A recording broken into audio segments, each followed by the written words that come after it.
today, ang gagawin namin ngayon ni Kuya Gab ay magpe-play kami ng blockers. At the same time, mag-review kami ng lesson namin sa AP ng Matatag Curriculum Grade 5. Okay, so let's play, Kuya Gab. Ready ka na ba?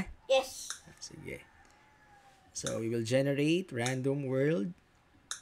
Okay, so there you go. Ang goal lang naman namin ay i-hit namin itong arrow para siyang Minecraft, no? Pag na-hit namin 'yan, okay, may points na lalabas diyan. Ay, wala. Ayan.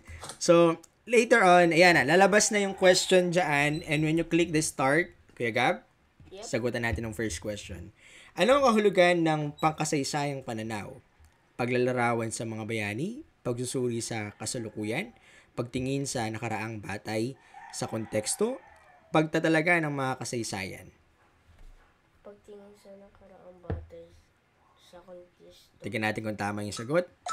Okay, so may isa tayong isang araw. Yan, ang gagawin natin. Meron pa isa lang yung araw na nakuha natin, Kuya Gab, no? So, pangalawang question, bakit mahalaga ang paggamit ng iba't ibang sanggunian sa kasaysayan? Para sa pagsusulit, para sa pagiging patas at makatotohanan, para sa maaliw ang mambabasa, para sa malikhaing pagsusulat.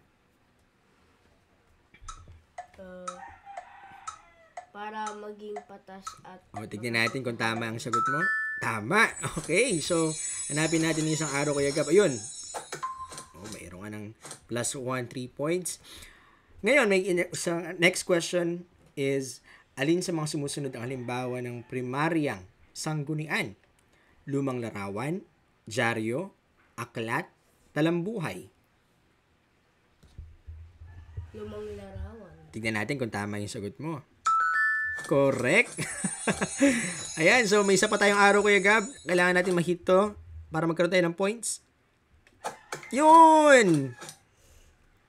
Alin sa mga sumusunod, next question tayo. Question number 4, ano ang ibig sabihin ng sekundaryang sanggunian?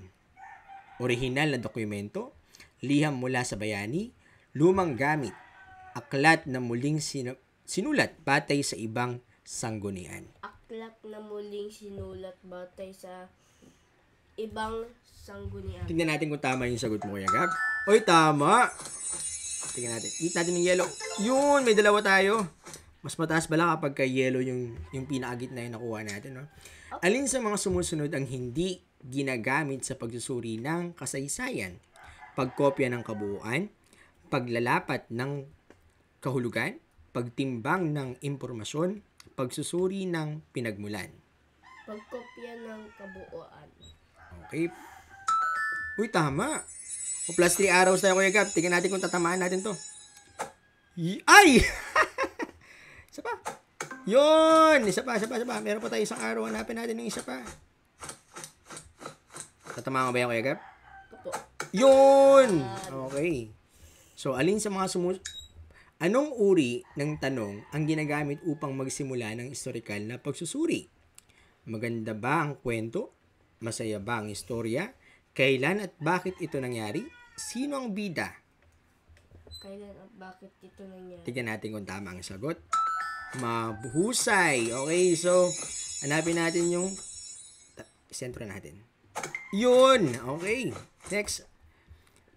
Question number 7. Sa pag-aaral ng kasaysayan, bakit kailangan suriin ang pananaw ng may akda? Para malaman ang bias o pagkiling? Para malaman ang edad?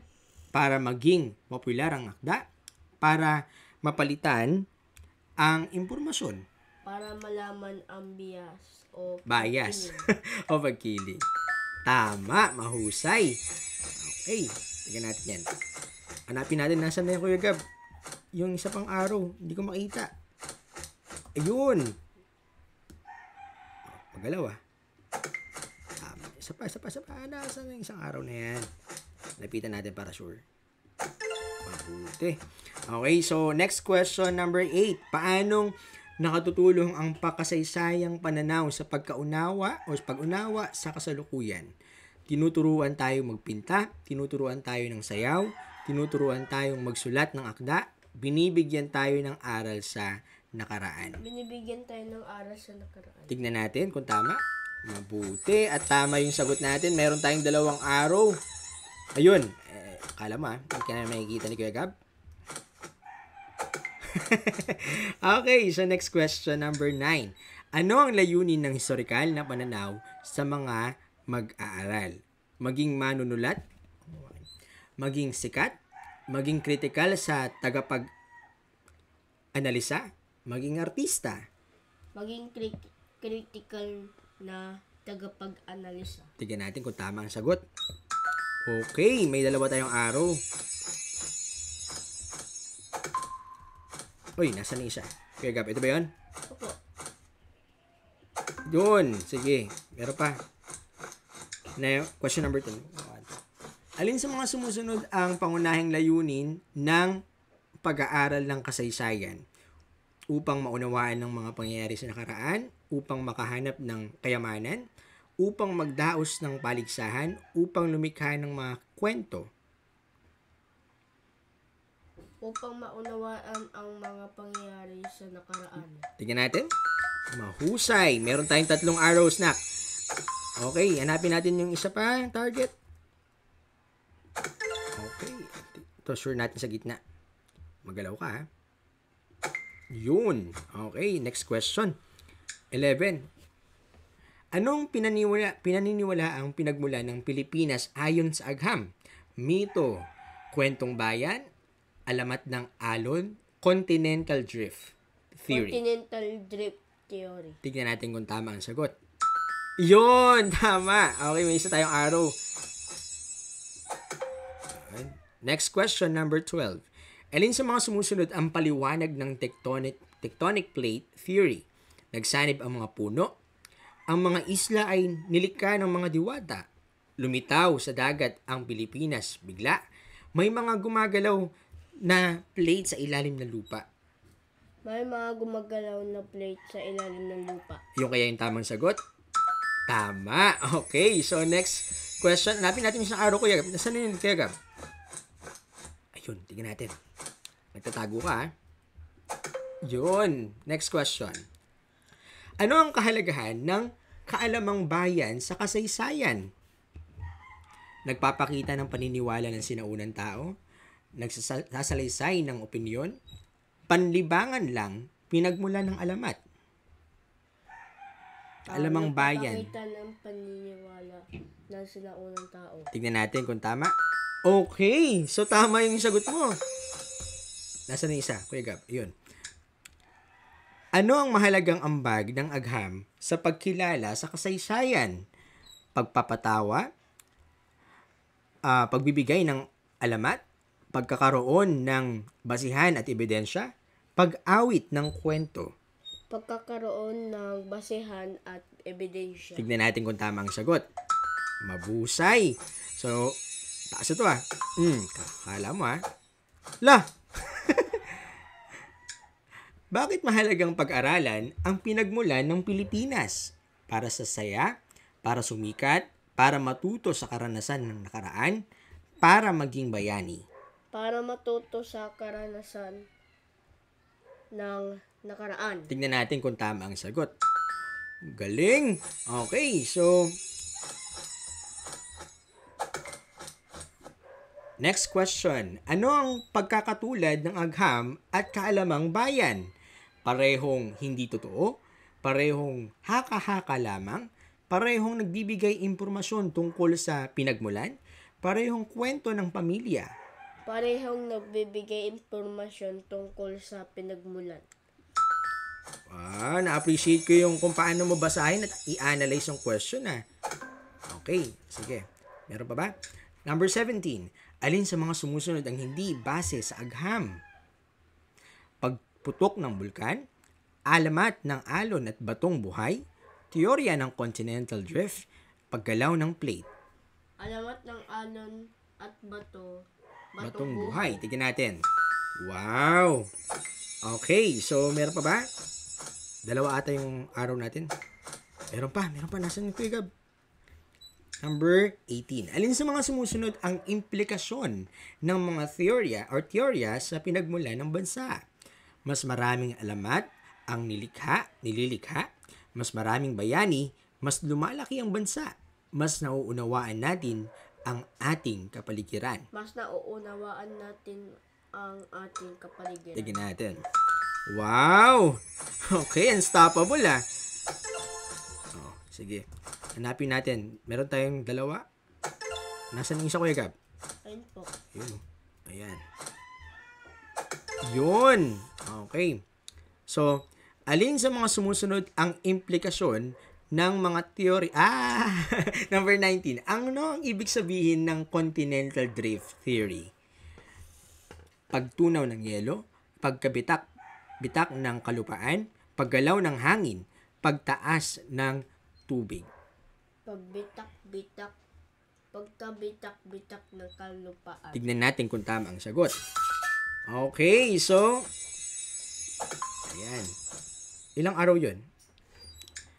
Anong isa sa mga pangunahing layunin ng pag-aaral ng pinagmulan ng Pilipinas upang makapag-practice ng mga alamat, upang makipagkompetensya sa ibang bansa, upang makilala ang lahat ng bayani, upang mapanatili ang kultura at tradisyon. Upang mapanatili ang kultura at tradisyon. Husay! Sure natin kung tama yun. Nasaan yung iba, Kuya Gab? 21. Sino ang tinuturing na pinakamaagang tao sa Pilipinas batay sa ebidensya? Si Lapu-Lapu, Andres Bonifacio, Magellan, or Tabunman? Tabunman. Okay, taong Tabun. Okay, may isa tayong araw. Nasaan yung isang araw? Nasaan yung target natin, Kuya Gab? Hindi ko makita yun. Yun. Okay. Next question, number 22. Saan natuklasan ang labi ng Tabunman? Sa Bohol, Palawan, Maynila, Cebu. Palawan. Sa Palawan nga ba? Mahusay! Okay, so target natin yan. Yun. Ilang araw yun? 23. Ano ang ibig sabihin ng arkeolohiya? Arkeolohiya. Pag-aaral ng sinaunang bagay, pag-aaral ng hayop, pag-aaral ng mga planeta, pag-aaral ng kasalukuyang lipunan. Pag-aaral ng sinaunang bagay. Wow! Okay, isang araw. Okay, next question. Aling kasangkapan ang karaniwang ginagamit ng sinaunang tao? Bakal, bato, ginto, o asin? Bato. Tignan natin kung tama. Wow, mahusay. Okay, next question tayo. Ito yung target natin. Ayun. 25. Aling kahalagahan ng mga nahukay na kagamitan sa pag-aaral ng Anong kahalagahan ng mga nahukay na kagamitan sa pag-aaral ng kasaysayan? Ginagamit sa pagluluto, ginagamit sa paggawa ng armas, palamuti sa bahay, patunay ng kanilang pamumuhay.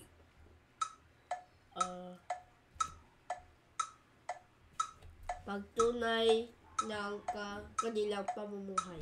Yo, nakaabot ka pa. Okay, sige, next question tayo. Pero target mo natin yan. Wow, sa gitna tinamaan na. Oh, tago tayo. Yo! Nakatago yun, parang kardo. Paano nakarating ang sinaunang tao sa Pilipinas? Sa mga tulay na lupa, tumalon mula sa bundok, sumakay sa bangka, naka-aeroplano. Sa mga tulay na lupa. Okay, sa mga tulay na lupa nga ba ang tamang sagot? Okay, sa mga tulay na lupa. Next question. Ano ang ibig sabihin ng migrasyon or migration? Pagkuha ng pagkain, paglilinis ng bahay, paglipat ng tirahan, pagpinta sa kuweba. Paglipat ng tirahan. Okay, paglipat ng tirahan nga ba ang migration? Tama. Nasaan na yung Kuya Gab? Talo tayo. Yun. Okay, next question. Ano ang layunin ng mga tao sa paglipat-lipat ng lugar? Pagsayaw, pakikipagtikma, paghahanap ng mas magandang pamumuhay, or pagpapalipas ng oras? Paghanap ng mas magandang pamumuhay. Wow! Okay, yun pala yung dahilan ng mga kung bakit sila lumilipat ng tirahan. Okay, sige. Next question tayo, Kuya Gab. Bakit mahalaga ang pagkakatuklas sa taong tabon? Para matakot ang tao, para matuto ng arkeolohiya, para malaman ang lahi ng Pilipino, para gumawa ng kwento. Para malaman ang lahi ng Pilipino. Tignan natin kung tama. Tayo? Wow, medyo kinabahan ka doon ng konti, Gab, no? So, okay, next question. 30 na tayo, last 10. Anong hakbang ang dapat gawin upang mapangalagaan ang mga nahukay na artifact? Itago sa bahay, ilagay sa museo at pag-aralan, ipagbili sa ibang bansa o sirain agad? Ilagay sa museo at pag-aralan. Yan kaya ang dapat gawin? Iyon ang dapat gawin, no? Kung nakita tayo ng artifact, nasaan yung isang 31. Ano ang ibig sabihin ng interaksyon ng tao at kapaligiran? Ugnayan ng tao at kanyang kalikasan, paggalaw ng mga hayop, pagkuha ng hayop, pagkain ng prutas. Ugnayan ng tao at kanyang kalikasan. Yun nga ba ang tamang sagot? Yun ang tamang. Uy, mayroon tayo plus 2 arrows na ka. Nasaan isa? Hanapin. Ay! Ayan na. Okay, so next question. Bakit mahalaga ang papel ng tao sa pag-aalaga ng kapaligiran? Dahil tayo ang responsable sa paggamit nito, dahil wala nang iba para sa aliwan, para sa negosyo. Dahil tayo ang responsable sa paggamit nito. Yun. Okay, tayo ang responsable kasi sa paggamit ng mga bagay na yun. Okay, so nasaan ang pangatlo? 33. Paano naapektuhan ng tao ang kalikasan sa pamamagitan ng panonood ng TV? Walang epekto sa pamamagitan ng pagkakaingin, pagmimina at urbanisasyon o sa pagtulog. Sa paggamitan ng Pamamagitan ng pagkakaingin, pamimina at urbanisasyon. Ay, nakaabot ka pa, Kuya Gab. Okay. Nasaan na yun? Nasaan na yung target natin? Magtatago ka, ha? Hindi natin tinamaan. Alin sa mga sumusunod ang epekto ng labis na paggamit ng kalikasan? Pagkasira ng kapaligiran, pagiging maayos ng panahon, masaganang ani, pagdami ng hayop. Pagiging maayos ng panahon. Epekto ng labis na paggamit ng kalikasan. Pagkasira ng kapaligiran. Okay, yun ang magiging dahilan o epekto, ha? Pagkasira ng kapaligiran.